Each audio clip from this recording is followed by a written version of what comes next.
নমস্কার বন্ধুরা, নতুন একটা ভিডিও নিয়ে চলে এসেছি আমি সুজয় তোমাদের সাথে শেয়ার করার জন্য। 15 আগস্ট আমরা কোথায় কোথায় ঘুরতে গেছিলাম। তো সামনে তোমরা লক্ষ্য করলে দেখতে পারবে সামনে একটা বর্ডার রয়েছে, কাঁটাতারের বর্ডার রয়েছে, আর আমাদের মেন উদ্দেশ্য ছিল গেদে যাওয়ার। তো যাই হোক, আমরা ভাবি এই বর্ডারটা ধরে আমরা গেদে পৌঁছাবো, মানে গেদে যে মেন বর্ডারটা রয়েছে ওখানে যাব, বিএসএফ ক্যাম্পের এখানে। বাদিক দেখতে পেলে একটা ক্যাম্প রয়েছে, ডান দিক সুন্দর একটা প্লেস, সুন্দর একটা ব্রিজ, আর সুন্দর প্লেস দেখলে একজনের তো ফটোশ্যুট করতে ইচ্ছে করে। যাই ফটোশ্যুট করতে শুরু করে দিল, আর ফটো তুলতে তুলতে এরকম একটা মুহূর্তে নজর পড়লো নিচের দিকে। দেখি বাচ্চারা মাছ ধরছে এখানে, আর বাচ্চাদের মাছ ধরা দেখে একটা কথাই মনে পড়ছিল যে কোনো একটা সময় এরকমভাবে মাছ ধরেছি, মাছ ধরতে না পারলেও বসে থেকেছি, মানে মজা লাগতো মাছ ধরতে এরকমভাবে। তো বারবার আমি এটাই দেখানোর চেষ্টা করছি যে আমাদের ডান দিকটা কিন্তু ভারত, আর বাঁ দিকটা মানে আমার ক্যামেরার বাঁ দিকটা যেটা দেখতে পাচ্ছ এটা কিন্তু আমাদের বাংলাদেশ। তো বাংলাদেশের মধ্যেই আমাদের যে বিএসএফ ক্যাম্পটা পড়ছে, আর এই ব্রিজটা ধরেই আমরা রওনা দিই গেদে বর্ডারের উদ্দেশ্যে। তো চলো যাওয়া যাক গেদেতে। তো দেখতে পাচ্ছ ব্রিজটা সুন্দর দেখতে, ওই জন্য আমি সামনে থেকে ভিউ নেওয়ার জন্য বললাম। দেখতে পাচ্ছ ব্রিজটা কত সুন্দর লাগছে এখান থেকে দেখতে। তো যাই হোক, তোমরা ক্যামেরার ডান দিক যেটা দেখতে পাচ্ছ পুরো কাঁটাতারের বর্ডার, ওই দিকটা কিন্তু পুরো বাংলাদেশ। যতটা পারি ততটা দেখানোর চেষ্টা করব যে বাংলাদেশ ইন্ডিয়ার বর্ডারটাকে, কিন্তু এটা পুরোপুরি দেখাতে পারিনি। কেন কি সামনে কিছুক্ষণ যেতেই একজন বিএসএফ জওয়ান মানে একটা স্যার দাঁড়িয়ে পড়েন এবং বলে এখান দিয়ে যাওয়া যাবে না, অ্যালাউ নেই। তো উনি আমাদেরকে একটা মিঠো রাস্তা দেখিয়ে দেয় যে এখান দিয়ে গেতে যাওয়া যায়। তো এখান থেকে গেতে ঢোকার আগে দেখি ফুটবল খেলা শুরু হচ্ছে, মানে ফুটবল খেলা হচ্ছে এখানে। আর ফুটবল খেলা দেখে মনে পড়ে গেল যে আজকে আমাদের একটা টিম ছিল যেটা খেলতে গিয়েছে অন্য একটা জায়গাতে। সেখান থেকে ওদের কাছে ফোন করে খবর নিই কী খবর।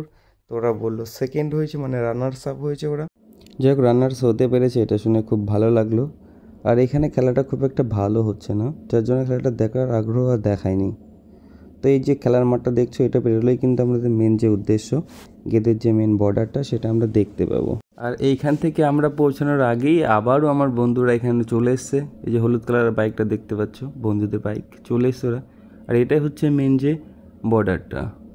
আর ডান দিক যেটা দেখতে পাচ্ছ সোজা একদম, এটা হচ্ছে বিএসএফ ক্যাম্প, ওইখানেই আসল উদ্দেশ্য। আর এইখানে যে গেটটা দেখছো, গেটটাতে সুন্দর একটা পতাকা রয়েছে, দেখে ফটোশ্যুট করার মতোই। তো ফটোশ্যুট এখানে একটা করে দিলাম, আর আমাকেও বারবার রিকোয়েস্ট করছিল একটা ফটো ওঠার জন্যে। তো সেই মতোভাবে আমিও একটা পোজ দিতে থাকি। আর এইবার আমরা এখান থেকে যেতে থাকি আমাদের যে মেন উদ্দেশ্য বিএসএফ ক্যাম্পটাতে।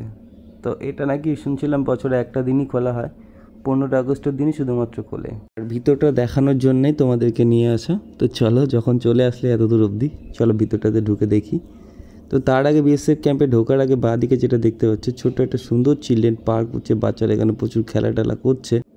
এবারে মেন গেটটা ধরে আমরা এবার ক্যাম্পের ভিতরে এন্ট্রি করি। তো এটা ফাস্ট ফরওয়ার্ড করার একটাই কারণ, কেন কি দেখতে যাতে তোমাদের বোর না লাগে, এই জন্য একটু ফাস্ট ফরওয়ার্ড করা রয়েছে এখানে। তো যেখানে যেখানে দরকার হবে আমি সেখানে সেখানে তোমাদেরকে স্লো করে দেখিয়ে দেবো। তো এখানে দেখছি একটা, মানে জায়গাটা খুব সুন্দর লাগলো দেখতে, কিন্তু এখানে একটা জল রয়েছে, মানে কোনো কিছু থাকার দরকার। তো বেসিক্যালি কিছু নেই দেখলাম, কিন্তু কিছুক্ষণ এদিকে তাকিয়ে দেখি হাঁস রয়েছে এখানে। বুঝতে পারলাম হয়তো এখানে হাঁসগুলোকে রাখা হয়, আজকে নেই। তো যাই হোক, চলো সামনের দিকে এগোনো যাক। তো তোমরা একটা জিনিস দেখলে লক্ষ্য করতে পারবে যে এখানে প্রচুর মানুষজন রয়েছে, মানে প্রচুর লোকজন এসছে আজকে। এটা বছরে একদিন খোলে, ওই জন্য সবাই ভিজিট করার জন্য এখানে আসে। তো এখান থেকে যেতে যেতেও আমাকে বলতে থাকে যে অনেকে খিদে পেয়েছে, কিছু খাওয়ার দরকার। তাই আমি বললাম আমরা তো চলে এসেছি, এটা ঘুরে নিই, তারপরে কিছু খাওয়া যাবে। এখান থেকে বেরোতেই এবার দেখি বাঁদিকে একটা ভিড় জমে রয়েছে, যেখানে সবাই ফটো উঠছে, কেউ কেউ বা সেলফি উঠছে। আরেকজনের তো ফটো দেখলে মাথায় কাজ করে না, কাউকে কোনো কিছু বলার নেই, গিয়ে সোজাসুজি দাঁড়িয়ে পড়েছে ফটো তুলে দাও, মানে বুঝতে হবে যে ফটো তোলার জন্য বলতে চাইছে। তো আমিও সেই মতোভাবে একটা এখান থেকে ফটো তুলে দিই। তো এবার এখান থেকে আমাদের গেট দিয়ে বেরোতেই দেখতে পাবে উপরে লেখা রয়েছে যে আবার আসার জন্য আমাদের আমন্ত্রণ করা হচ্ছে। তো যাই হোক, গেট দিয়ে বেরোতেই একটা দেখতে পেলাম সুন্দর একটা পতাকা এখানে বানিয়ে রেখেছে। আর এর তো কিছু বলা নেই, গিয়ে পতাকার সামনে দাঁড়িয়ে পড়লো। তো সেই মতো আমিও একটা এখান থেকে ফটোকে তুলে দিলাম। আর এখান থেকে বেরিয়ে কিছুক্ষণ যাওয়ার পরেই দেখতে পেলাম যে মেন যে ট্রেনটা যায় ভারত থেকে বাংলাদেশে, লাস্ট যেখানে চেকিং হয় ভারতের ট্রেন বাংলাদেশে যাওয়ার সময়, এটাই হচ্ছে সেই গেদে স্টপেজ আর কি। তো তোমরা দেখতে পাবে আমার পিছনে একটা পতাকা রয়েছে, ইন্ডিয়ার পতাকা।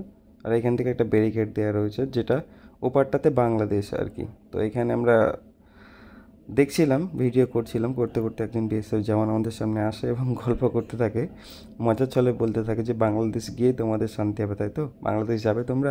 আর এদিকে একজনের তো প্রচুর খিদে পেয়েছে, তো সেই মতো এখান থেকে রোল নিলাম। আর এখান থেকে ভাই রয়েছে, মানে রাজিবুল রয়েছে, যে হাত দেখাচ্ছে যে ভাই আমি পিছিয়ে যাই, আমার হাত দেখা যাচ্ছে না। তো আমি এটা ক্যামেরায় দেওয়ার চেষ্টা করছিলাম, মানে তোমাদেরকে উদ্দেশ্য করে। বন্ধুরা, এটাই আমার প্রথম ভিডিও ছিল, কেমন লাগলো সবাই জানাবে, ভালো লাগলে সবাই অবশ্যই একটা করে লাইক কমেন্ট শেয়ার করে দিও। সবাইকে অসংখ্য ধন্যবাদ ভিডিওটা এত দূর অবধি দেখার জন্য। দেখা হচ্ছে অন্য কোনো ভিডিওতে, সুস্থ থাকো সবাই।